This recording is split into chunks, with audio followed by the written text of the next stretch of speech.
এটা বাস্তবতা যে প্রেমের শুরু আর শেষ একরকম থাকে।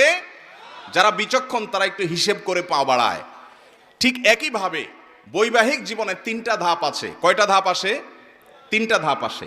বিবাহের পরপর ভালো হোক আর মন্দ হোক, প্রথম প্রথম নতুন জামাই বউ অনেক মহব্বত আদান প্রদান করে, অনেক ভালোবাসা, অনেক স্বপ্ন, অনেক প্রতিজ্ঞা, অনেক ওয়াদা, অনেক কমিটমেন্ট, অনেক প্রমিস, অনেক ভালোবাসার বিনিময় হয় বিয়ের পরপর। এরপর যখন 1-2 বছর চলে যায়, আল্লাহ তাআলা একটা বাচ্চা দেন। ওই বাচ্চা রাত্রে ডিস্টার্ব করে, মা উঠতে দেরি হয়েছে, বাপে ধমক দেয়। এরপরে আস্তে আস্তে দূরত্ব তৈরি হয়, ওই বাচ্চা আরেকটা বড় হয়, আরেকটু বড় হয়, আরেকটা হয়। এরপরে নানা রকম ঈর্ষণীয় মনোমালিন্য হয়। মায়ের কথা শুনে ছেলে খেপে, অথবা বউ তার শাশুড়ির কথা শুনে খেপে।